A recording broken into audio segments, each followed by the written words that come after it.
Good morning, everybody. Thank you for waiting. We had a little second of technical glitches, but thank you for being with us for our September meeting. Hope everybody's enjoying this gorgeous weather.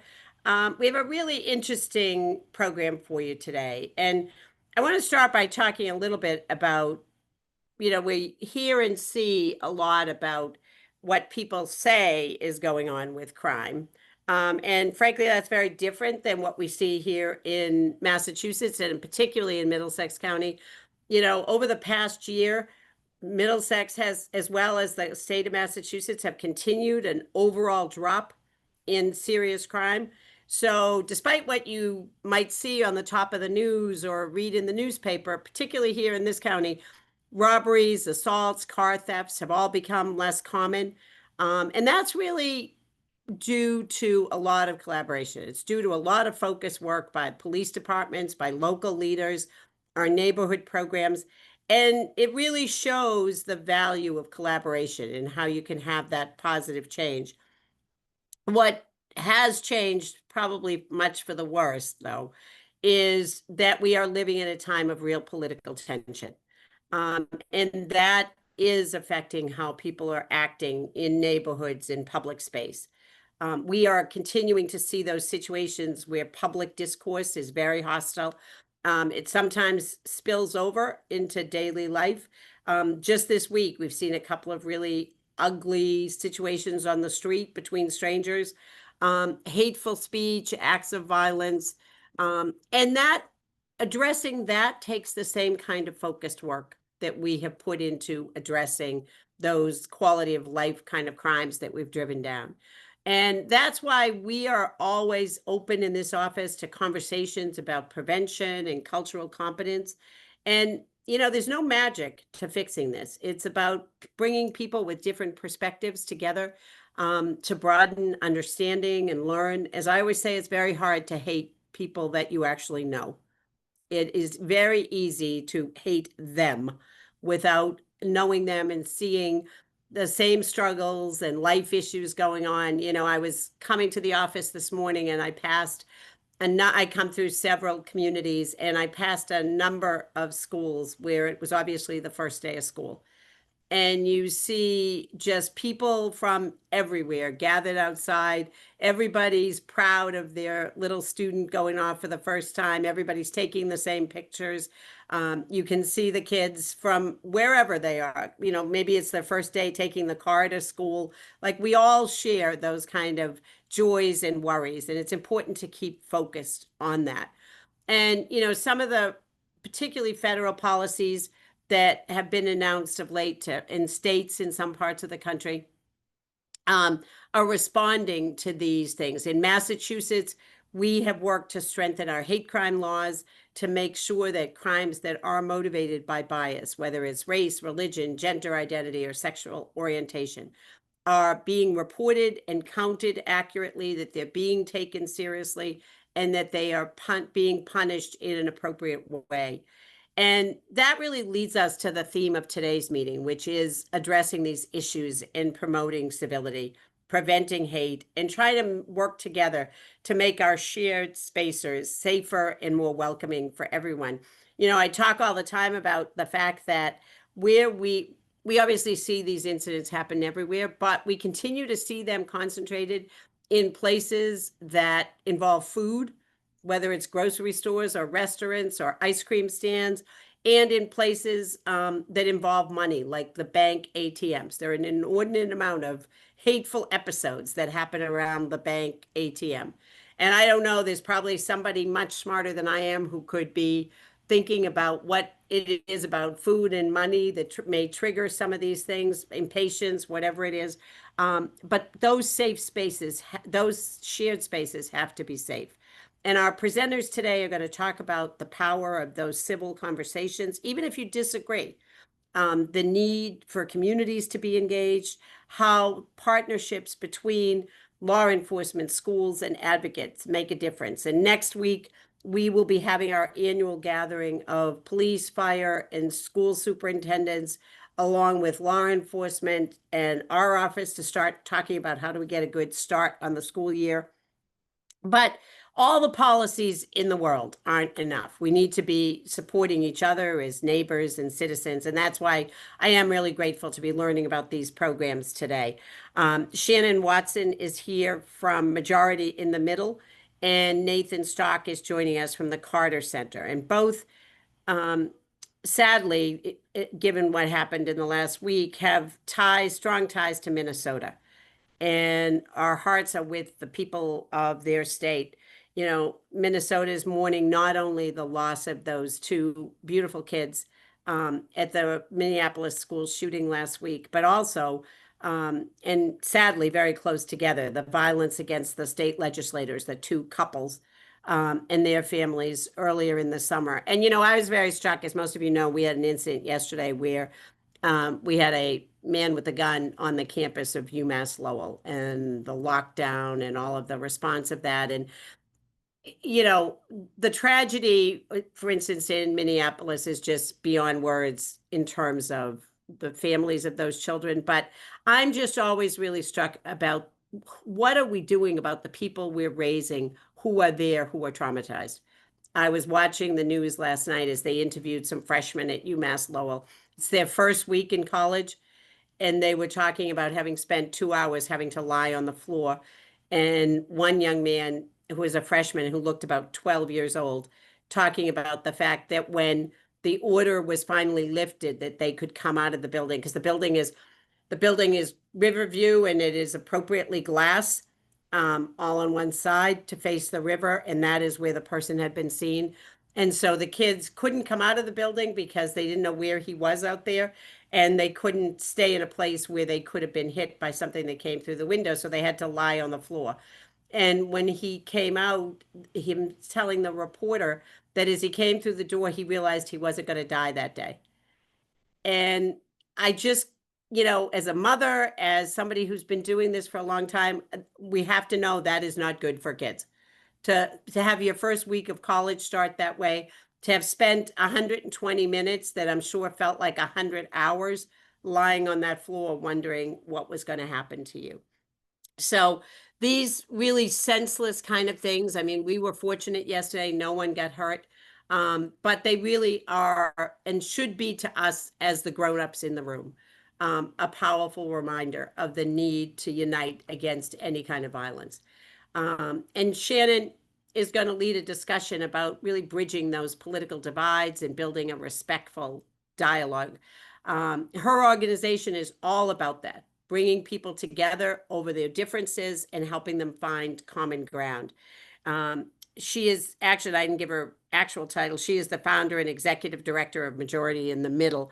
She has spent more than 20 years working in policy and public affair roles in public, private, and the nonprofit. She's worked on electoral politics, advising candidates and working on campaigns on both sides of the aisle, something we don't do enough of lately, in Kansas, Colorado, and Minnesota.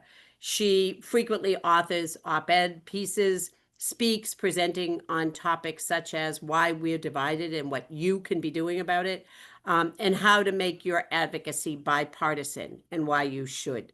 She was a member of their cohort in 2022 and a Humphrey Policy Fellow from 2020 to 2021. Shannon holds a bachelor's degree in English, theater, and psychology from Wichita State University, and a master's in advocacy and political leadership from the University of Minnesota in Duluth. And she lives actually right in Minneapolis. And actually, I want to offer the invitation to our speakers as well. I'll just remind people, we are going to be hosting based on we have a model for an event, Empowering Girls, where we bring together 600 girls from middle school to high school every year to talk about just things they could be doing, things they don't usually see. We've had Valerie Biden come to talk about a woman leading a presidential campaign. We've had folks from the National Security Council, just amazing people. We're going to do that again this year, but we're also going to do a co-ed program, Empowering Citizens. And it's really going to be focused on Richard Haas's book, which talks about the Bill of Obligations that similar to the 10 Bill of Rights, there are 10 bills of things that people should do as citizens. And I see a question, just a question in the chat about how girls get invited to Empowering Girls. We invite every public and private school in the county. And then they use whatever method they use to select the kids, but we'll be happy to send information out to everybody in the task forces. So Shannon, I'm really grateful to have you here. And, you know, as we talk about the trauma, just, I'm sure just being in Minneapolis has been very difficult. So thank you for being here. Thank you so much. I very much appreciate the invitation and the opportunity to speak with your group. So thank you. Thank you to Antonia for doing all the legwork and the prep work and all of those things. So I am going to put, my LinkedIn and Nathan's LinkedIn in the chat. So if anybody needs to get a hold of us, has follow-up questions, whatever, that's already taken care of. So like I said, I am the executive director of Majority in the Middle. We've been around for about 5 years. We focus primarily at the state and local level. We do a lot of work with legislators and local elected officials, and then citizens in general. And we are working on bringing that civility back to political culture, but also our civic culture, because most of us in the country are not elected officials. But the political polarization has been sort of seeping into our more civic spaces, our workplaces, our neighborhoods, our sports teams, our Rotary clubs, our churches, organizations like that, that used to be sort of a reprieve from the political polarization have kind of adopted that. And that's where it has really come into focus for everyday normal Americans who are not necessarily in an elected office or super politically active. So the thing that I'm going to talk about is our response to the shooting that was mentioned. I'm going to share my screen here. All right, we can see that. Okay, all right, great. Okay, and I'm going to adjust this little screen here so I can see this other piece. Sorry. Okay. All right.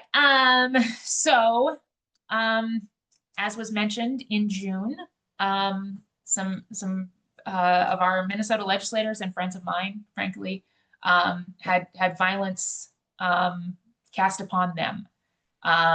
And I will say, I am not a prosecutor, but I am I try to be very careful about language, particularly when we're talking about somebody who has not completed their progression through the criminal justice system. So there are a lot of people who sort of get on me here who say, what are you talking about alleged?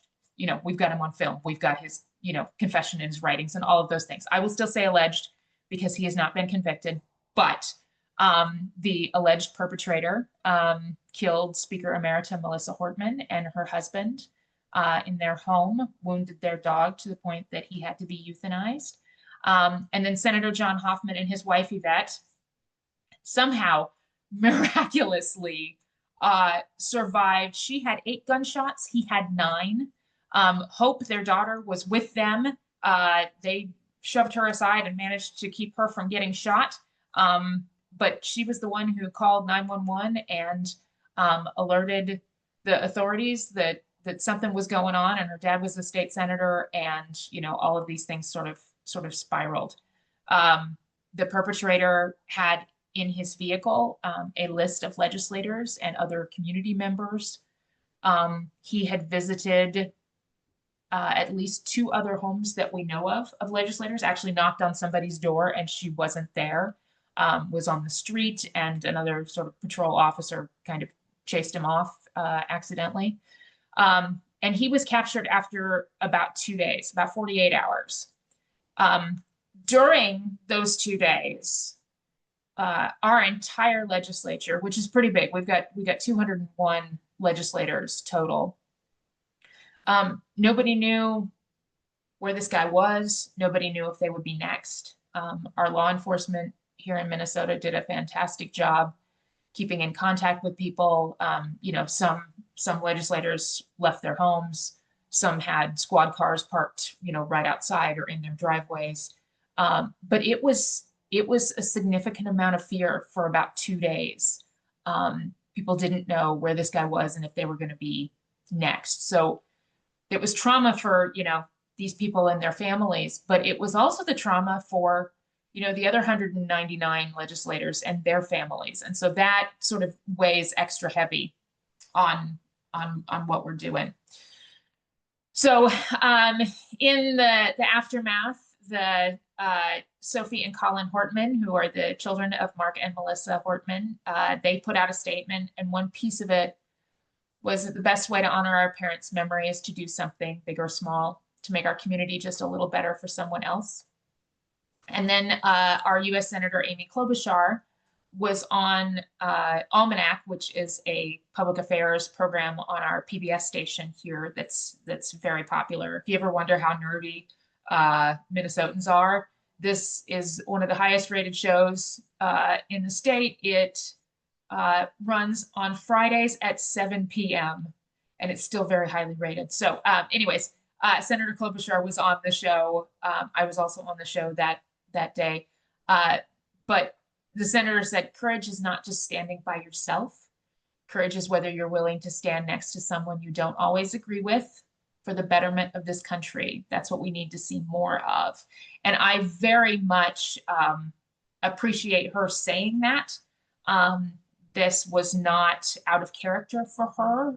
You may remember, Senator Klobuchar is a Democrat, and she chaired the inauguration, the presidential inauguration, even though it was not a member of her own party being inaugurated. She did that anyway. So those kind of things sort of elevated and informed our work moving forward. So everybody was sort of asking in the aftermath of this, like, what can we do? People were looking for ways to take action. The rising polarization did demand that we do something positive and try to hold off some of the negativity, understanding that when human beings are scared, we have a tendency to turn inward and shrink back.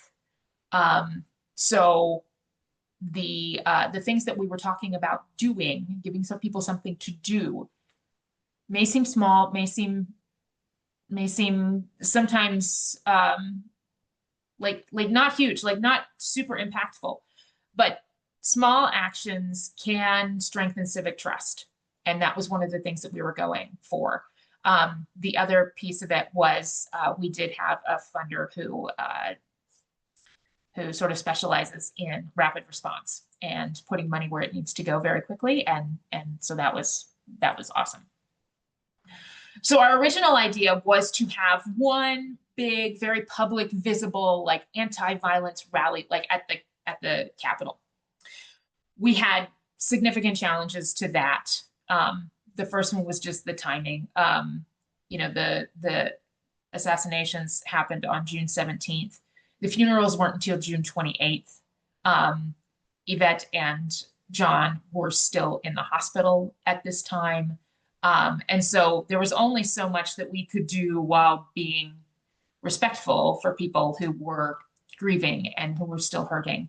Another challenge was political violence is new for Minnesota. Nathan will tell you when he jumps on. He has done this work in other states and in other countries.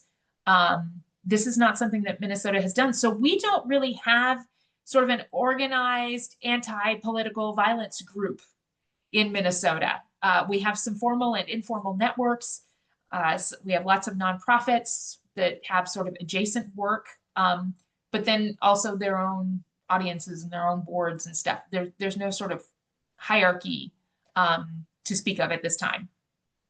And then the logistics, I imagine this is similar for you all if you were doing a big event at an outdoor space. There was a candlelight vigil for Mark and Melissa a few days after the shootings. That drew 4,000 people to the Capitol. And it was a lovely event, but the aerial shots, it didn't really actually look like that many people. And that was 4,000 people, probably because you can get about 30,000 on our Capitol Mall. So without hosting an event, without the logistics and, with sort of goofy timing, and we didn't want to host what would be a great big public event if not a lot of people came. Also, July and August in Minnesota, the weather is glorious. It's wonderful. Everybody vacations. Everybody's outside. It's hard to pull off big events in that time frame, and so we didn't want it to look sad. We didn't want it to look ineffective. So instead of the big rally, we did a leadership event to sort of kick off an initiative that carved out some space and some time. And that initiative became What We Can Do Weeks. Bridging Divides, Improving Trust, Empowering Civility. And so this was a couple of weeks that we set up, and we said, everybody kind of do your thing. We had several community partners, community organizations.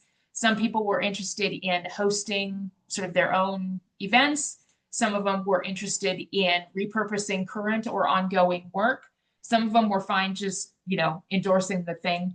But giving space and time to do that with sort of this overlay of the What We Can Do Weeks brand. So that kickoff event, the leadership event, we held on July 31st. And this was the signing of a civic pledge for a stronger Minnesota. Now, if you look at the language on this pledge, it looks a little bit like, well, duh. And it was kind of designed to. We wanted to set a baseline that even in polarized community, even in fearful community, even in, well, it's their fault or it's our fault. This was our baseline that everybody could agree on. One of the challenges with pledges in Minnesota is that they're usually kind of set up as gotchas, like political gotchas, like, oh, you signed this and we are going to chase you down and say, well, you didn't do that. There is some psychology around the personal accountability that comes from signing your name to something like this. And so some of this was, let's set a baseline, let's get everybody on the same page. And then some of it was the accountability, whether that is personal or whether that it comes from outside. So we held that event. We had a small-ish crowd. Everybody who was there isn't in these photos, but small crowd. And part of that was it was not open to the public. At this time, there were legislators who were still significantly concerned about doing in-person events in public. That fear from the 48 hours really held on. So we were very thankful for the people who were, they sort of went out of their way and were brave and came to an event and signed their name to the pledges. And this is everybody from legislators, our Secretary of State, leaders of the Chamber of Commerce and Mining Minnesota, which is the industry association for our mining group, and just individual sort of contributors. And I'm missing something. Oh, the State League of Women Voters. Those kind of things. That was the kickoff event, and that sort of started our clock on the 2 weeks. And then during the couple of weeks, we did a lot of, we kind of leaned into learning, and we did a lot of Zoom events, which made these things accessible to people across the state. Nathan was a presenter. We had a former mayor talking about how to peacefully and civilly engage with your local government. Amanda Ripley, who some of you may know, did a talk about her book, High Conflict, which if you have not read High Conflict, put that at the top of your list. I love that book. It is amazing. People from our mediation services talked about the importance of listening and just sort of creating a community and being able to learn some things along the way. I mean, I learned things every single event that we did. We got really good media coverage on this, which is one of the things that we were kind of hoping for. Our local PBS and NPR public media stations really leaned into helping us tell this story in an ongoing way. And then NPR picked up the story, which is how I became connected to your group. So we're going to be doing more of that. The other piece that we're going to be doing more of, we're not entirely 100% sure what this is going to look like, but I think more learning and more opportunities to share the expertise that is out there and build that community. I'm really leaning into the book club idea. We're also going to be hosting more of the pledge signing events starting in 2 weeks. I'm able to buddy up with another event that I have to do and travel around the state. And so we're doing that other event and then hosting a pledge signing. And these are open to the public. And so local leaders and then individual people to sign the civic pledge and sort of keep that momentum going. I see that Nathan is on. So I am going to stop sharing my screen. Luckily, that's my last slide. Let's see. I'm looking at the questions in the Jory leadership event. What other groups joined? I think I answered that question, but if not, let me know. And there's another comment here. Nope. All right. I'm going to let Nathan talk, and then we'll do more questions if that works. Perfect. Thank you so much, Shannon. Absolutely. Great to have you. Let me just tell people a little bit about Nathan. Nathan is as I mentioned, the Associate Director of Strengthening Trust and Resilience at the Carter Center. And he began that in the summer of 2020. Nathan really designed a new Carter Center project to mitigate political and identity-based violence across the country. He's been building really diverse networks of citizens and across the political spectrum, and to serve as community advocates for electoral democracy and the peaceful resolution of disputes. He's also working to strengthen community infrastructure for the mitigation of violence, for building trust and connections across those lines of difference. You keep hearing the same themes. He's taught undergraduate courses on political dialogue in the United States and has written on the polarization that's occurred in our country.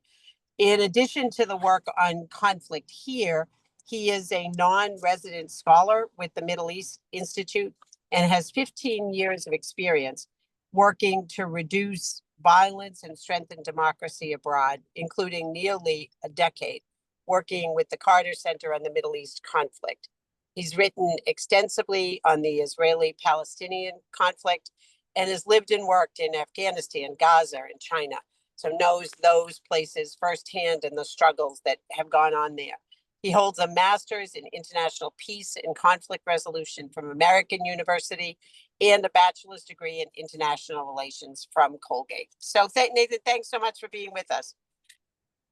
Sure. Thank you very much, District Attorney Ryan. Thanks also to Assistant DA Suarez Thompson. It's really great to be with all of you. And thanks, of course, to my partner in crime, Shannon, for connecting us all this morning. It's great to be here. I guess I should note that I am actually transitioning out of that role at the Carter Center. My last day there is next Friday.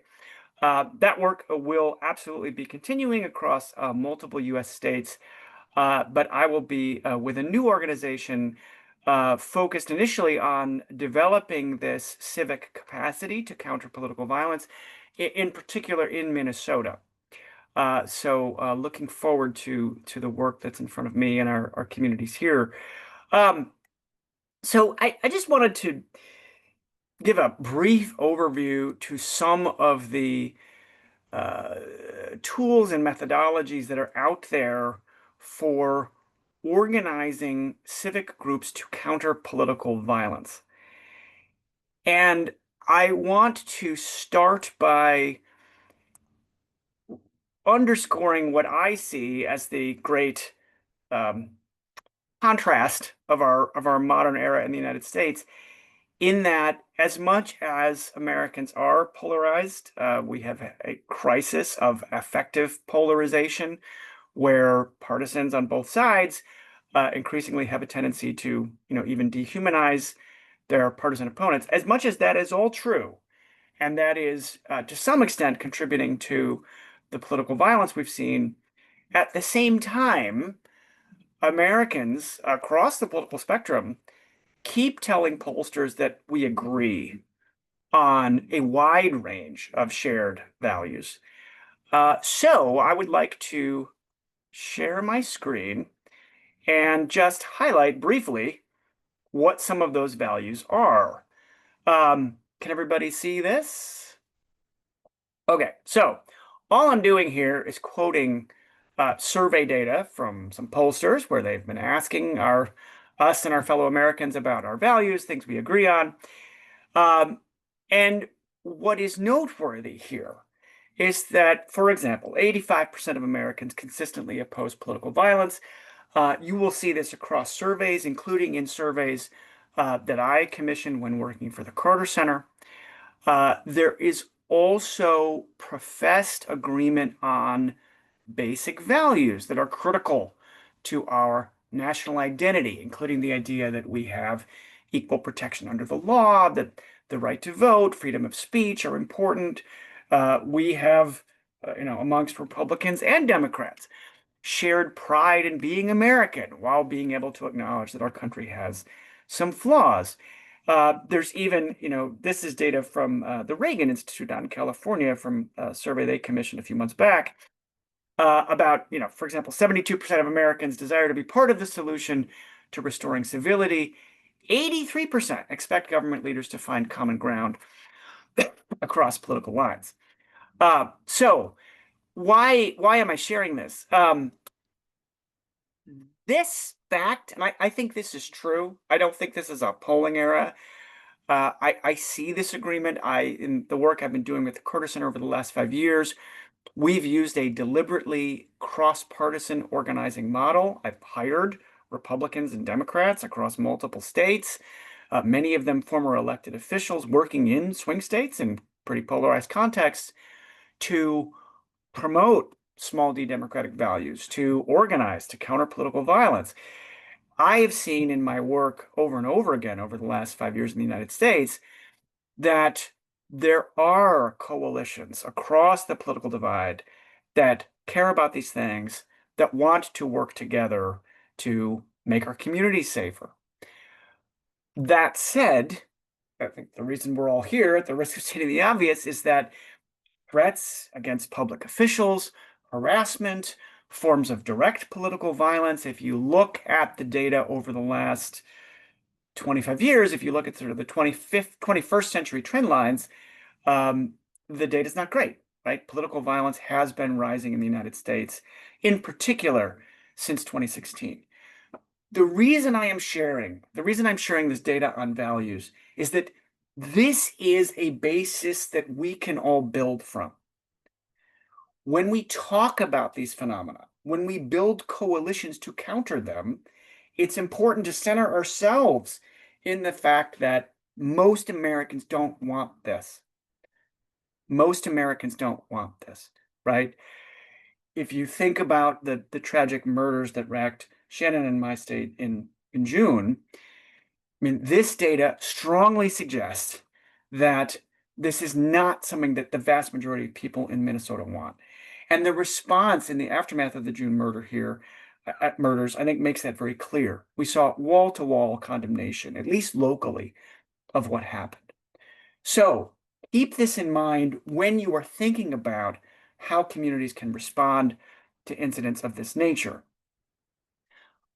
And then I just want to take a minute to highlight a couple of broad frameworks for how to respond when you see an act of what I would call identity-based violence or perhaps political violence, right? Someone being targeted because of some characteristic critical to their identity. That could be their religion, it could be ethnicity, it could be their politics. This is a framework that comes from a partner organization of ours called Over Zero. Happy to share these slides when we're done. There's a footnote on the next slide if you want to learn more about the body of materials that they've pulled together to address some of these threats. But we think it's very helpful to think in terms of context, timeliness, and audience. So before doing anything else, right, if there has been an act of political violence, think about the context. And for starters, is the thing that happened widely known or not? In the case of a lot of the threats that elected and other public officials have been facing over the last few years, they may not always be publicly known. These are sometimes things that happen to people in private at their homes, on their cell phones. So it's important to think through, how much is the thing that happened public knowledge? If it is not public knowledge, as you think about how to respond, do you risk amplifying the scary thing that happened, which is probably what the perpetrator wants, right? So think about that, right? How widely known is this? How do you talk about it without boosting something that might frighten people if it is not already a thing that is on everyone's radar? That's one thing to think about. Relatedly, under context, what's the intent of the violence, right? I think we've seen over the last few years mainstream US media get better at covering these kinds of events. I think we've gotten smarter about not censoring the perpetrators. If there's a white supremacist manifesto involved, don't read it on TV, right? Don't give these guys the airtime they seek. So think about that. Then timeliness. When do you respond? Timely is not the same as fast. Take the time to verify information before sharing it. Take the time to verify information before sharing it. We're all living in social media algorithm land. We think, that because of the way our communication ecosystem works now, there is always this pull to reshare, retweet very quickly. Don't do that. Don't do that. Everyone can easily get sucked into inadvertently sharing things that aren't true. I mean, to give you a recent example surrounding some of the violence we saw around ICE raids in Los Angeles and then the deployment of National Guard, there were images going around the internet of pallets of bricks.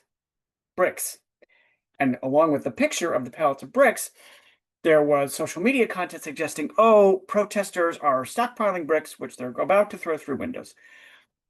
There are, nonprofits out there that do careful research into some of this stuff, and they found that in this case, the photos in question were from a building supply store in Indonesia. These were not pallets of bricks in Los Angeles. They weren't in Los Angeles. They weren't in the United States of America, right? So we all do this. This is not a left or right thing. Just be very careful to ensure before you share information, you verified it. And, for I suspect that many of you on this call who are community leaders, are working on these issues in your communities, I would strongly recommend you go beyond what you have read online. Not only do you need to, check a few sources online, but then pick up the phone and make phone calls.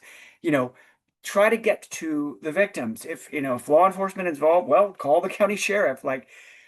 Make sure you have a sense of what's going on before you take action. And then finally, think about your audience. Who are you trying to reach with your intervention? And then when you consider that, well, what are the messengers that might have traction with that target audience?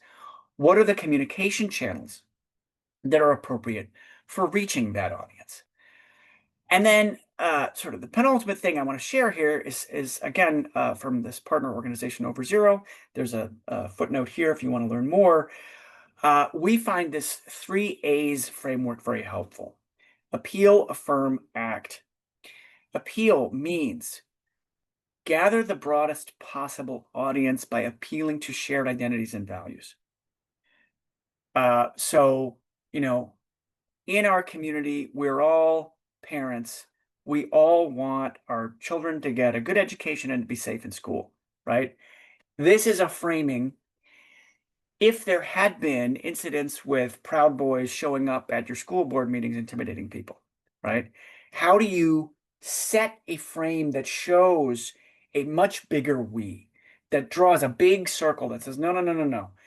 We have a shared positive identity here. And as part of that identity, we're all parents, we're all educators, etc. Then affirm, what are the positive norms, the positive values that you want to intentionally lift up? Well, we want our kids to be safe. We want our kids to have a good education, right? Affirm. And then finally act. And this is also important. Always in the course of any sort of incident response or public communication, organizing effort, give folks something positive to do. Because the trap that I think all of us can fall into, especially in the current environment, when in response to acts of politically motivated harassment, intimidation, violence, is it feels disempowering, right? The sense is, wow, there are these bad actors, they are harming our communities, and I don't know what to do about it. So if you're going to be involved in an incident response, give a framework for action, right? All right. So we're all, parents in this community. We want our kids to be safe and get a good education.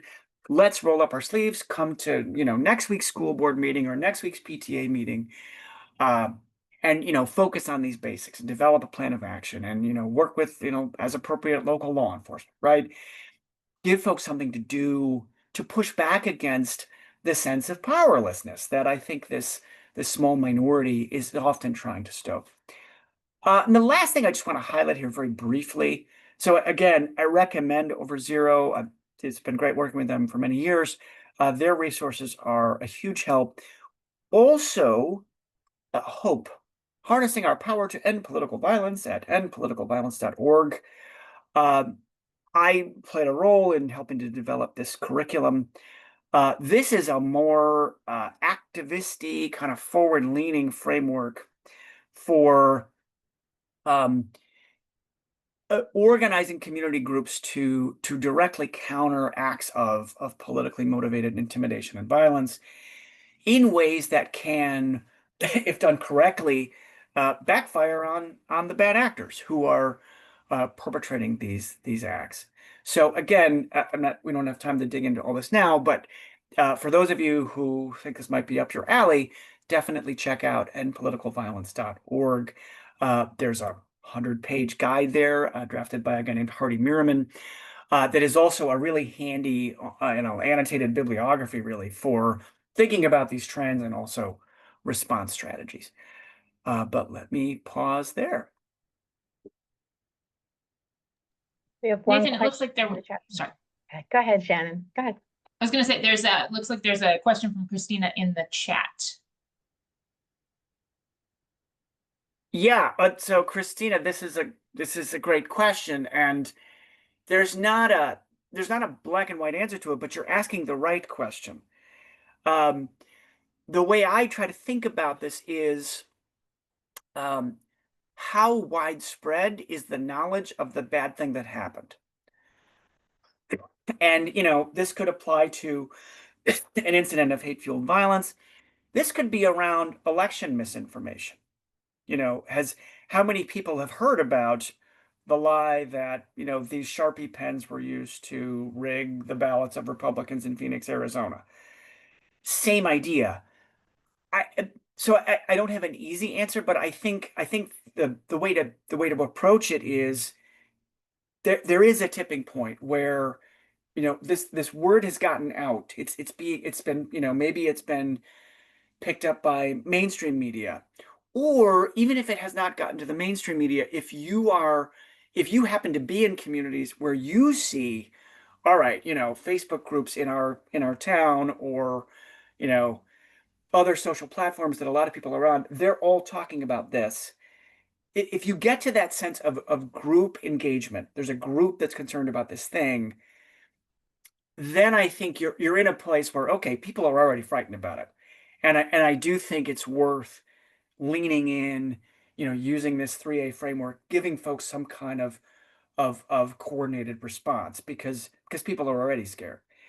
if you're dealing with an incident that, has really only affected one individual or one family, at least at that point, then I would be, probably more circumspect, and I would lean toward engaging those individuals, reaching out one-on-one, figuring out how you might help, but not going too public. I have a quick question for both of you. So a lot of things that we're seeing here and on this call, we have law enforcement, we have municipality leaders, we have community leaders. And I think a lot of conflict that we're constantly trying to figure out yes, Naza, out right next, you can definitely ask a question. And you guys, you're free to come off camera, put your hand up, and that might be the easier way if you just signal with, you raise your hand for us to call on you, or you can come off. So my question is, when we talk about that pillar of a frame for action, and I think this is a time where we see, you have an administration that kind of is leading the conversation of what should be said or done or what you should follow. So I think when you have that frame of action, there's a lot of hostility sometimes, especially like if you want to talk with the conflict between Gaza and Israel, a lot of times it's either people aren't educated on it, but they have a very strong sense of what is right and what that call to action should be. Or if we look through the immigration lens, you might have two people that feel differently about the policy, but yet they have I don't want to say a hand up, where you have an administration that is very adamant about how we should go about the policy. How do we frame that call of action that kind of brings that civility for us to agree to disagree, but then come to a path of agreeability, if that makes sense? Because I think sometimes that's the rub. Like, how do we have such heightened feelings about a way that we should address a hate, a bias, or a policy? And then that takes up half the meeting, takes up half the conversation. So do you have any ideas of how we can look at that frame for action, that third last step, that kind of will incorporate both two difficult sides? Nathan, do you want to start, or you want me to start? Yeah, I can start, and I'm so sorry. Unfortunately, I have to jump to another meeting at 11, so maybe I'll jump in quick. Yeah. That's a really good question, Antonia, and it's hard, and there's not an easy answer, but I'm inclined to move in two directions. One, we all ought to be able to draw a line against dehumanizing our opponents. You can be passionate. I used to live in the Gaza Strip, have very passionate feelings about what's happening there. But you should be able to engage in that conversation without engaging in ad hominem attack. So I would start there. Say, hey, all, yeah, these are very serious issues. It is entirely appropriate to feel very passionately about this, but can we set some ground rules for how we engage with one another? Number one. And then number two, around a lot of these issues, even frankly, actually, just picking up on your Gaza Israel example, you could use that as well. But for domestic things as well, questions around immigration, ICE, right? Safety, I think, is also another good common denominator. Everyone gets to feel safe and secure, right? No one should live in fear, around immigration stuff. Citizens and non-citizens do not have the same rights.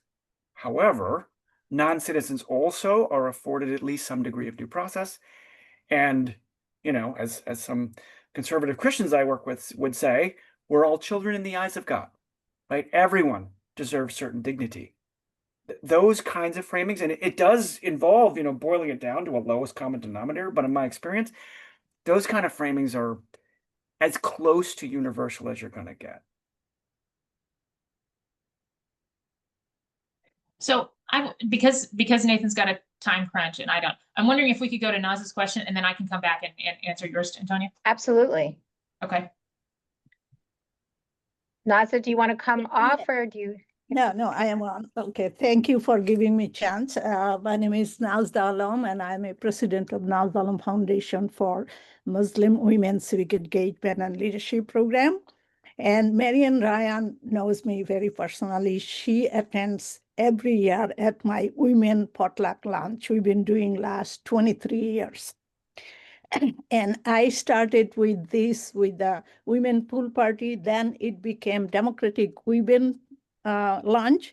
This year, I make this women lunch. So we will invite everyone, Democrat, Independent, and Republican. So that's my background. But my question for both of you, it's so much, a learning issue and stuff we know. But my question is that it seems like every violence or every issue is my perspective is manufactured by some whom we never include, and we are not reaching them. And that I feel that's the billionaires. They control the whole thing. I mean, instead of middle, left, and right, we must focus on top and the bottom.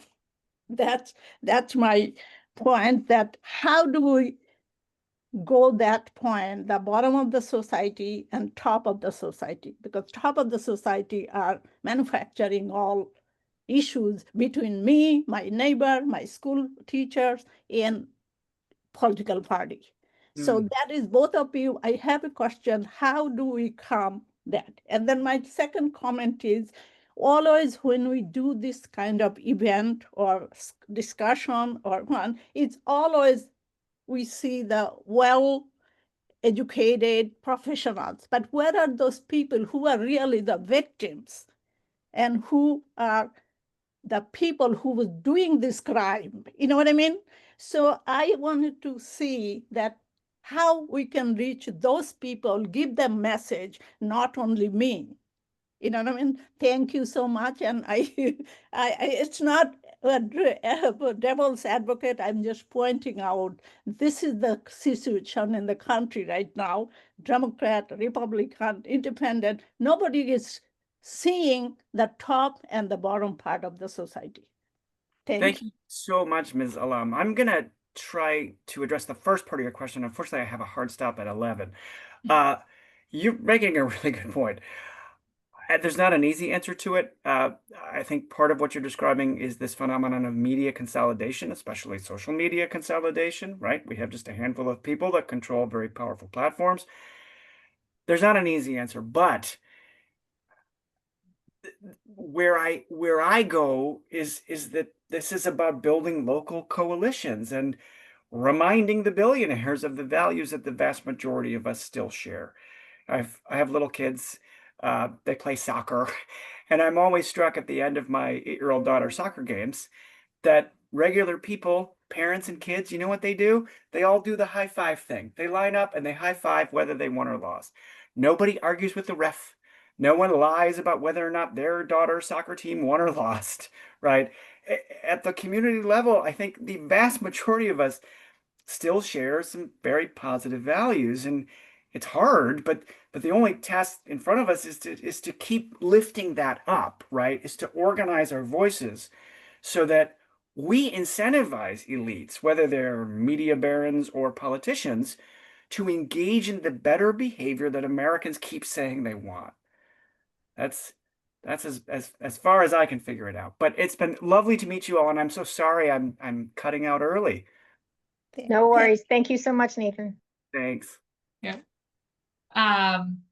So to sort of build on that, I think one of the challenges in our political conversation is the sort of binary picture that we have. If you identify as a Democrat, you believe this set of things. And if you identify as a Republican, you believe this set of things. And if you have a Democrat in your network and you are also a Democrat, then you guys must believe all the same things and advocate for all the same things. And same thing on the Republican side. I can tell you that's not true. That is an oversimplification. And I think one of the challenges and one of the opportunities that we do have when building those communities and doing like what Nathan talks about is, setting the stage for better is not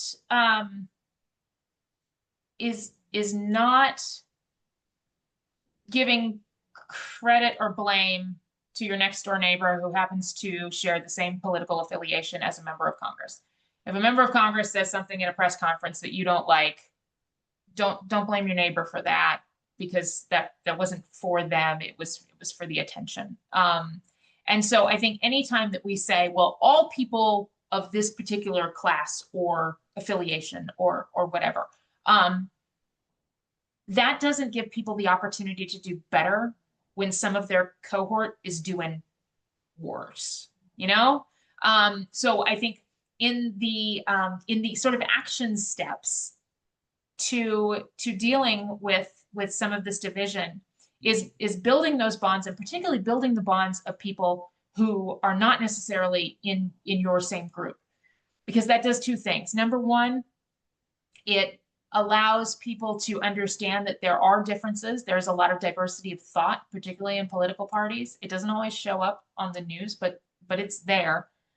And then it gets us all out of our echo chambers, because we no longer have the ability to say, well, all Republicans think this, because you may have 3 people in your network who are members of the Republican Party who don't think that.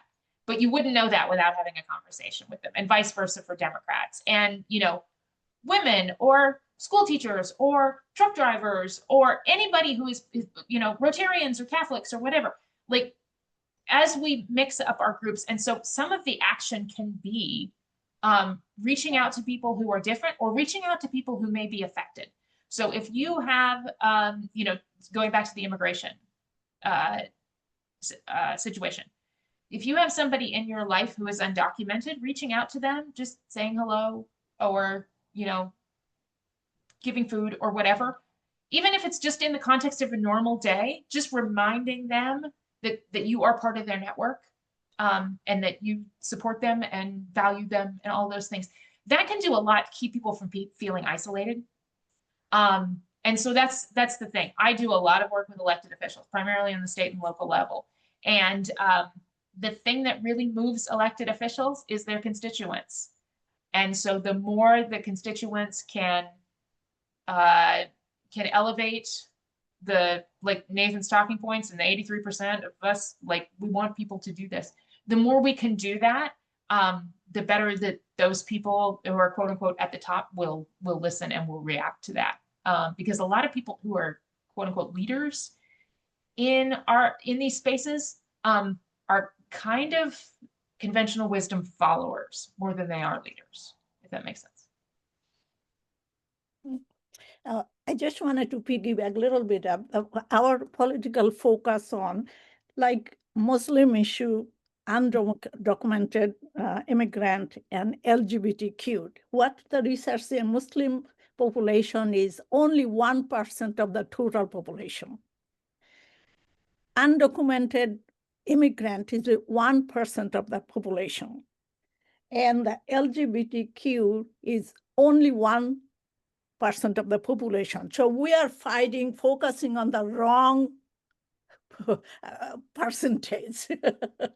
Where is 80% is low income, no income, you know what I mean? So I think my point is, how do we focus those instead of this and fight between, you know, us, among us? And that's the top 1% is creating structured things. Okay, I'm sorry, thank you. Right. Well, and there is so I mentioned Amanda Ripley's book, High Conflict. Mm-hmm. And one of the things that she talks about in that book is conflict engineers. And the best example of conflict engineers are people who are on cable news, because they have a vested interest in getting people all riled up.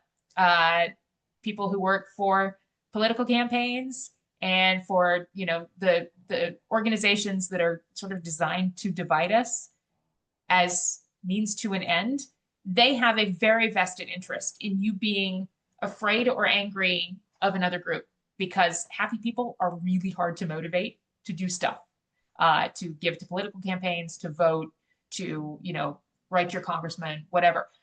So trying to figure out, like, who is benefiting from this problem and this narrative is really interesting. And why is somebody so interested in me being afraid of that group, or me being, you know, angry with this other group? That can be like really interesting, and knowing like, okay, I'm in control of my, I'm in control of we can't always control how we feel, but we can control what we do about it.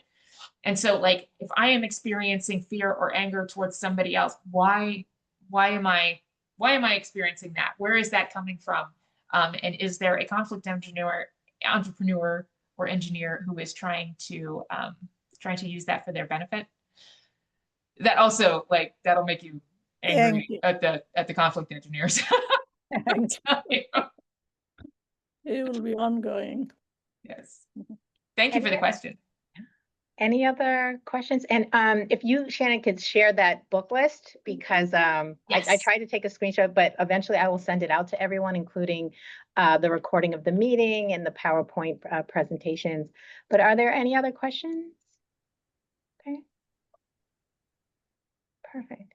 Well, thank you so much, Shannon. I definitely will extend that thank you to Nathan, because this has been fantastic and so timely. And again, our hearts are with everyone in Minnesota and everything that you're going through.